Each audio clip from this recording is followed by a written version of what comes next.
There we go. Well, thanks for joining us today. Today's topic, Deb and I are going to talk about the 6 essential strategies. Oh, today's topic. We got to get out of this. Deb and I are going to talk about, there we go. 6 essential strategies to help you outperform your competition. So let me get here. Let me share my screen. There we go. Let's start. And there we go. All right, everyone. Well, out of all markets in the recent years, this is a time you definitely have to outperform your competition if you want to do extremely well in real estate. What I mean by extremely well, if you want to, you're looking this full time, you want to make a lot of money in real estate and do well. Because I have some agents that do fine and they're happy selling 5, 6, 7, 8 houses a year and making that extra money and have other income sources. And this is a I don't say secondary job or part-time job. This is just another source of income. So, but the agents that are going to go toe to toe with other agents and want to do better and do things that the other agents aren't doing, so they make, we have agents making $200,000, $300,000, $400,000 a year. If you want to be in that level of doing it 7 days a week, you're going to go, business is not just going to be friends and relatives and people you run into. That your business is going to be toe to toe listing appointments. You have to go find these people, make sure your name and information's in front of them before anybody else. And it's a dog eat dog type real estate business. And if you want to get to that level, we're going to give you some ideas how to kind of outperform. So hopefully that's a good introduction to that. Did I do well on that, Deb? All right. You did fantastic. All right, go with number 1. So the first one is know your niche. So what is a niche? It's a specialty, right? It gives you a competitive edge. It helps you focus on your strengths. It identifies client types because it's a specialty, right? And identifies services offered. So what is it? It could be representing seniors. So you get the senior designation. It could be representing military. There is a military designation out there, and once you get that military designation, because of course for designations you have to pay a little money to get them and take additional schooling classes and stuff.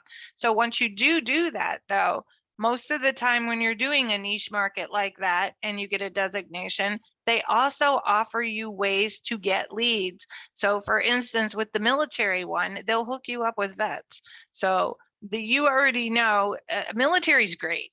Not only are you helping the people who have defended our country and helped us live the way that we live forever, which I'm all about, but it's also government backed. Like if you have a buyer who is a vet and they have their certificate from the VA, it's almost golden money. So you want to use those people. So figure out what is the best way that that you are passionate about. What do you like? Do you like working with seniors? Then get your senior designation, and then you'll be able to get into different places where you can meet people like that, working with assisted homes, working with lawyers, probate lawyers and stuff, so that you can get people who are either moving on or will be moving on soon or have already moved on. Different ways like that. You have to think of all of these different sources of how you can become special in the field and just work on that one specific thing. Yeah, definitely. These designations, there's difference. There's designations from the National Association of Realtors. Those are the best. And you could go to the Realtor website. It was realtor.org. Is it still realtor.org? I'm not sure on that. Haven't been to that website. Sorry, in a while. But you could take online designation classes, and then you're on the list for the National Association of Realtors. And then there's our Century 21 designations. Those are extra classes that are on Century 21, which are great and free. And then they'll post on Century 21's website on that. But the National Association ones might been better because there's more people that could find you on these things. And again, it puts you ahead of your competition, because when you're going after these certain groups or specialties, you could say, hey, I have this extra designation in classes and training that other agents might not have. So Yeah, exactly. We all have to continue to do our schooling, whether we like it or not. that's right. Number 2, embracing video marketing. I know this is a scary topic for a lot of people, but you will definitely reach more people if you're doing video marketing. And it allows clients to get to know you and your personality, and offers tips and insights on what's going on in the real estate world or even in your areas. So now is a great time to be doing that, because there's festivals and all kinds of fun things going on. And then it helps you stay on top of mind. So I do have a whole bunch of different ideas on video marketing, and so does Tony and Mike on their video channels and stuff, though. But I can tell you that the people who are embracing video marketing, they're being successful. They're getting it. The people are watching them and they are calling them. I firmly believe that every agent should have a YouTube channel. It's free. Just have a YouTube channel where you have, and this is your video portfolio. You know, your portfolio, if someone's like an artist or graphic designer or something, you know, they have a portfolio, either physical or something, when they go to job interviews or when they're trying to get a job. Like, have you ever hired a interior designer, or even someone who's doing contract work, or someone who's done your landscape? Anybody you've hired to do anything in your house that was something that usually, like, here's pictures of what I've done. In the past, for us, way past, used to be just these verbal or these written testimonials. This is what Tony was a great agent. He helped me, and it was quick and it was very easy. You know, we just had a couple lines, but now people want to get to know you. You're the product, and I feel you should have videos so people could get to know you, and especially this. I know I'm 2 weeks or less than 2 weeks. I'll be 53 years old, but I know my kids and younger generations, they're watching videos nonstop. And before they pick anybody for anything or any company, they want to watch videos. They don't want to just read a website or see a photo. They want to get to know the product. They want to get to know the person. They want to get to know the company by video, and even short snippets of videos before they even make a call. So if you think someone's going to compare you to 5 other agents and go to websites or YouTube channels, and they don't see anything about you, and they see more about the other agent, they're going to call those agents first.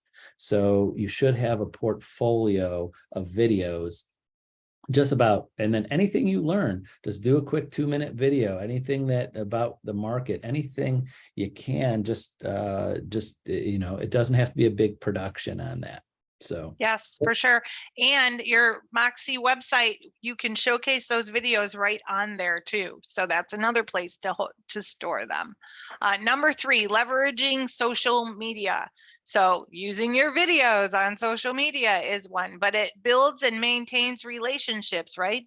We're always asking for friend requests. If you're not always asking for friend requests, you should be doing at least 10 people a day to grow your sphere there.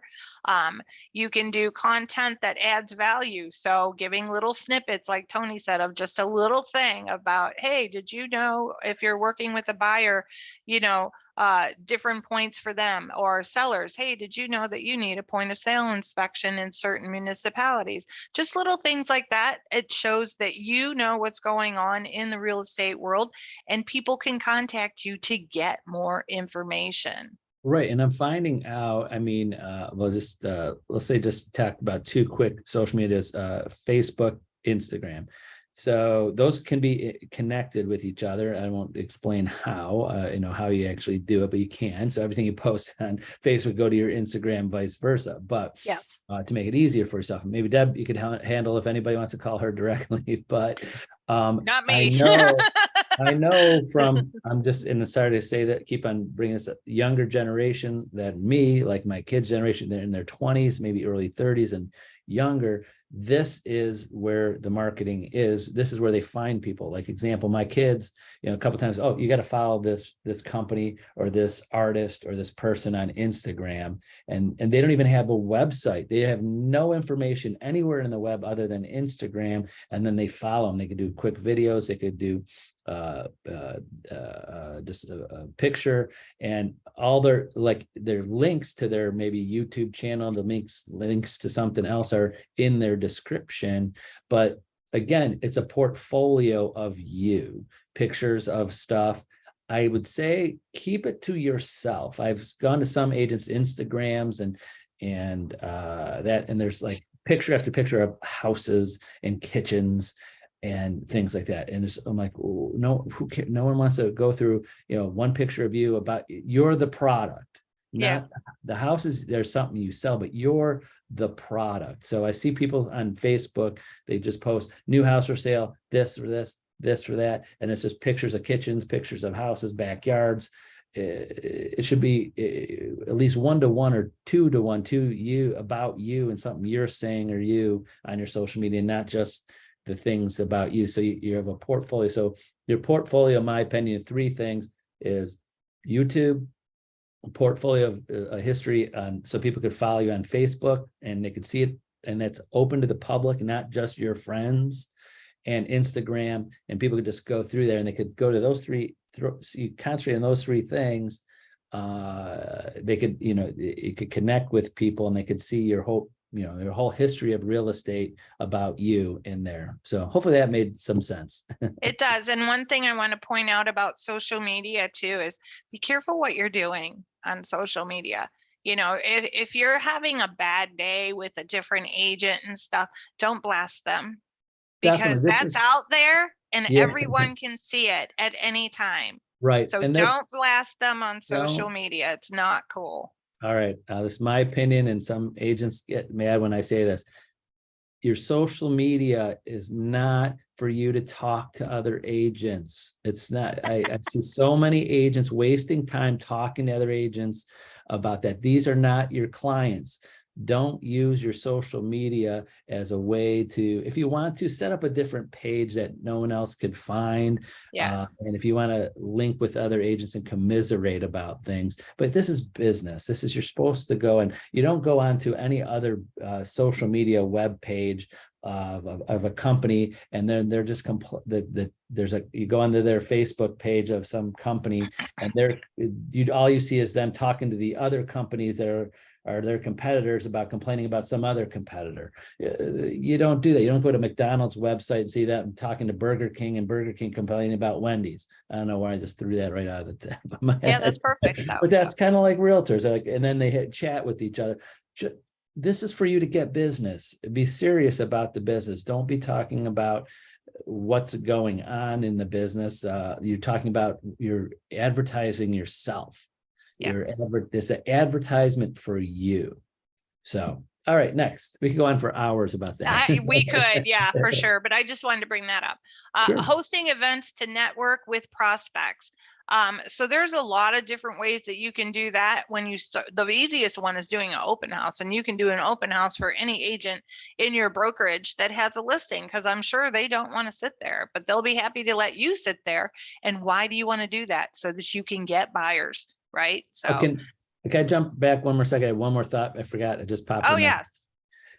Why you shouldn't have any other agent on your Facebook or social media? Because again, there's probably no agent will ever do this, but limit it, because you're advertising other agents. Imagine a buyer or seller, or someone in your network, someone you bought a house from, and you post something, and they're watching, they're voyeurs, and they keep on seeing this one, Jane Smith. Jane Smith always congratulates you. Jane Smith this, Jane Smith that. And I go, who's this Jane Smith? And they click on the button on your Facebook and go to Jane Smith's, and she's with another agency, another company, and she's advertising herself. You're advertising your competitors on your social media. On back to the McDonald's, on McDonald's Facebook page, I guarantee they don't allow Burger King to say congratulations in hopes that someone might click on Burger King and say, what's a Burger King all about? you're putting your competitors out there. So I know no agent, not too many agents would take me up on this, is that you should never friend on your business or your one that you want your buyers and your sellers on your social media, have other agents on there, not even if they're your best friends, because they could easily click, learn about them, and now you might have lost a customer. Like, well, I like them better. So True. sorry. Hopefully, go ahead. Back to That's very true. I never even thought of it that way, but that is very true. but Hosting events, yeah. workshops or seminars for buyers usually is what we're doing, right? First time home buyers, or just hooking up with someone else, like a guest speaker. I'll just use Kelly because she's pops in my head. Maybe you want to have a more seminar or a workshop for buyers, and you want to have a lender there. So you call Kelly and say, hey, are you available on Sunday at 2:00? And can you meet me at the library so that we can talk to buyers about different things? And they bring a different take in, right? Because your lane is not lending, but Kelly's lane is. So she could talk to them about what rates are out there and stuff like that. You know, different things like that you might want to do. I have a niece who's a real estate attorney, so I would call her and say, hey, do you want to just sit with me in case anybody has any questions? Maybe you can get some people and I can get some people. You know what I mean? Different things like that. And it could be all virtual too. And it could be just for content. Like example, we do these videos, every week, and Mike Ferrante and I do a video every week also. We might have 2 or 3 or 5 or 6 or 10 agents on live, or watch it then that day. But more importantly, we do to put this into our library, our portfolio. Yes. So you could reach out to a title person, a mortgage person, and you want to do a Zoom video, kind of like exactly what Debbie and I are doing, because we're kind of doing this, but we're recording it so you can watch later.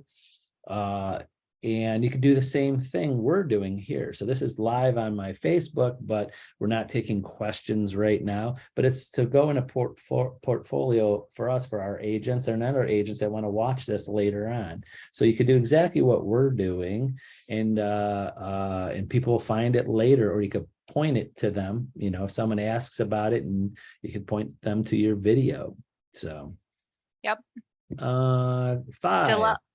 Develop effective follow-up process. So when you're out there, whether it's on social media or whether you host an event or whatever, and you have your sign-up sheet, or you have put people's digits in your phone and stuff, follow up with them. Thank them for whatever it is that they did. If they went to your online event, thank them for that. If they showed up in person, thank them for that. Send them a personal message. I know that some of this follow-up stuff is like, I don't have time for this. But if you don't have time for that, then you don't have time for the business, because that's what it's all about. You want to be patient with people. You don't want to rush people, and you want to listen to what they say, but you want to follow up with them, because even if you're following up with them once every couple months and for a year they haven't done anything, and then on that 13th month you follow up with them again and they're like, you know what, I am so ready now. You have been there for me this whole time. You haven't rushed me, and let's do it. You'd be surprised. Oh yeah, it's all about follow-up, not just the first time, up between the time you first met them to the time they're ready to buy or sell, and after they buy and sell, following up with them till they need to buy or sell again. So I don't know the exact statistic, but I'm thinking that on average, people, I don't know, I don't know, have you heard anything, how in their lifetime, how many times they move? I got them seeing about 4 or 5 times, you think? I don't know. Yeah. It's more than once. It's Yeah. probably more than twice. It's got to be 4 or 5 times at the minimum. So again, if you catch someone, their first time home buyers, you have 4 or 5 or 6 or more sales in a lifetime for them. Unless you're in your 60s and they're in their 20s, maybe, you have a couple more in your lifetime. Okay. So yeah.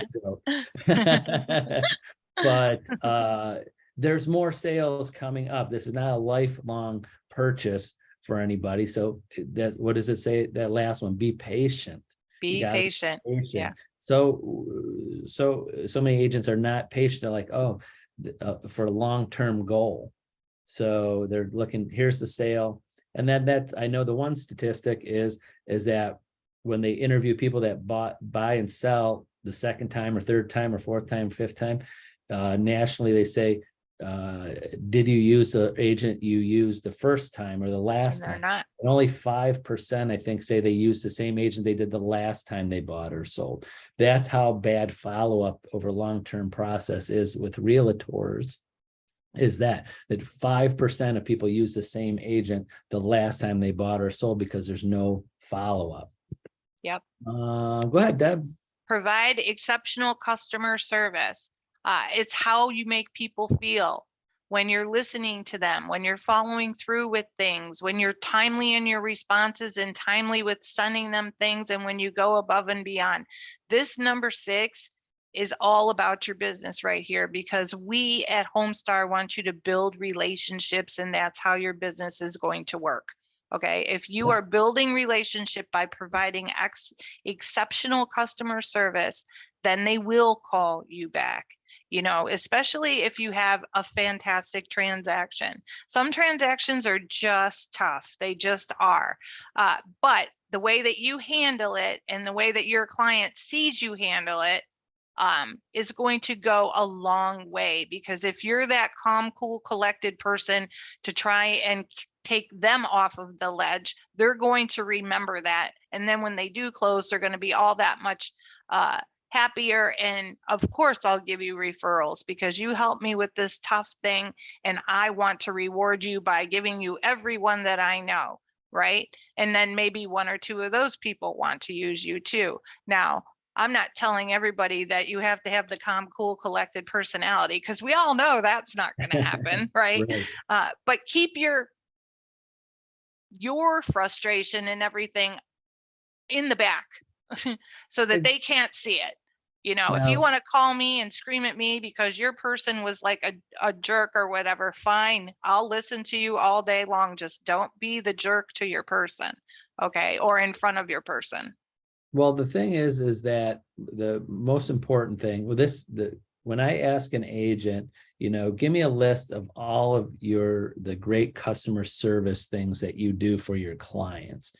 99 times out of 100 or 99.9% out of 100, and I said, write a list. All of those things on that list are going to be from the time they say it's a buyer, from the time they start showing that buyer house until the time they close. And that is it. That is, and that's what this whole point of this video is, what's going to put you above your competition. Now, I said, if I would tell an agent when I'm coaching, I'm like, okay, tell me all of the things that give you, you give good customer service, but not between the time that you start showing them houses and closing. And they'll usually say, well, what do you mean? Before, what did you do before they decided to start looking for a house? And then this is where I really dig into, well, what do you mean? I'm like, well, how do you build a relationship? How do you show them good customer service before they choose to buy? You got to show them value before. Did you reach out to them, check in on them? Did you give a market analysis? Did you tell them, give them information about neighborhoods like 2 years before they said, well, hey, someday 2 years from now, I want to move to this neighborhood, this city, or this area of town, or wherever? Are you giving them information? What are you doing between the time you met them to the time they decide to start looking that gave them good customer service that they wanted to use you? Other than I just said, hey, I'm here for you. You got to show them more. And then afterwards, what did you do after the fact between the time that they bought or sold to the time they needed to again? That's important. There's 3 areas: before they buy, when they buy, and after they buy. Where's, you forget about 2 different parts of it, and it's usually all along this. So that separates you from other agents. And now if there's 2 agents calling the same buyer over the same period of time, like say for 3 years before they decide to buy, they're going to go with the person that actually gave them things of value, not just checked in on them. Yep. Like, be ahead of your competition. Imagine someone's getting 2 agents calling, following up with them over time. They go, well, what did this one do more than the other one? So I could go on and on about that. But right. Yeah.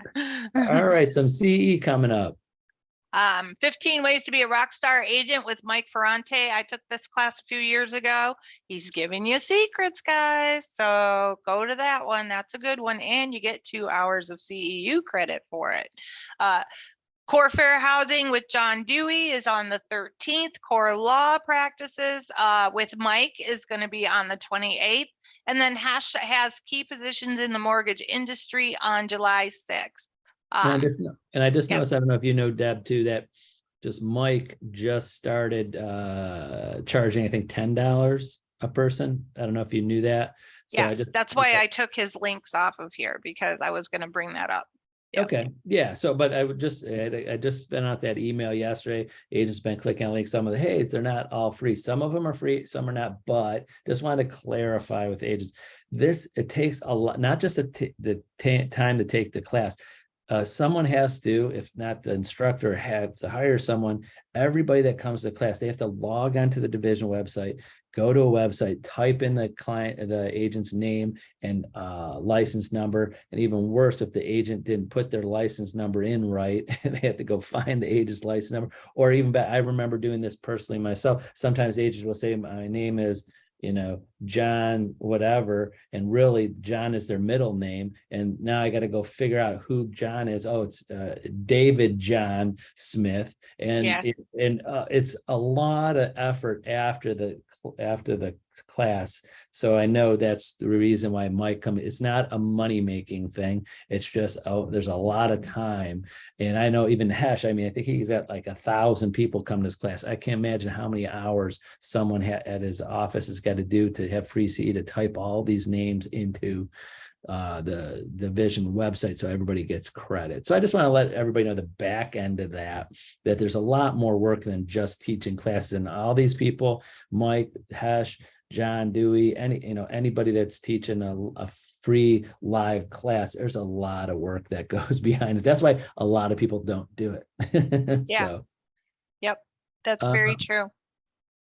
All right, so this is your goodie for today. So in the mid-19th century, liquor was referred to as poison. So name your poison day is June 8th, but your poison could be anything. It doesn't have to be alcohol. It could be ice cream. It could be coffee.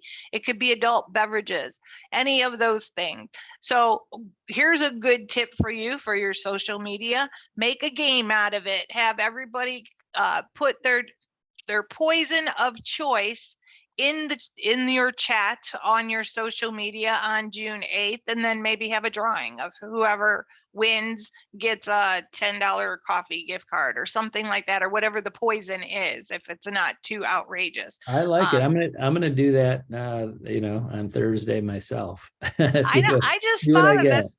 I happen to be looking at what the different days are, and I'm like, poison day.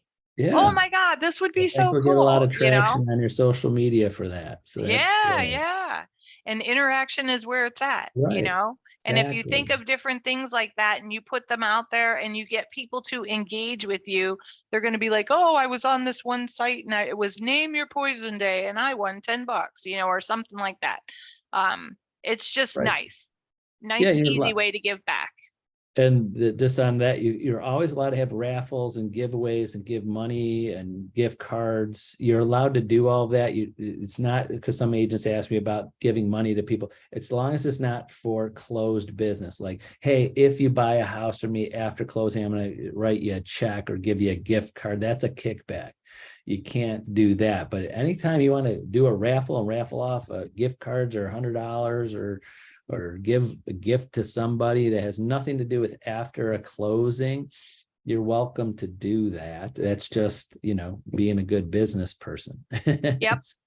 Because it's not equaling money. It's not like you're saying, when I make money, I'm going to give you this. That's a kickback. So if you ever do that in your head, I said, I will give you this when I make money. That's a kickback, whatever it is. Everything else is pretty much fair game as far as I could think of, but you could always check with me on that. So, all right, well, we went a little bit longer today than I expected, but hey, it's good stuff.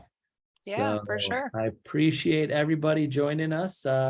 well, watching this video, not, or on my Facebook page, but feel free to reach out to Debbie or myself. If you ever need anything, we'll be happy to help you, put you on our schedule. So that's it for today. Have a great day, everyone. Bye-bye.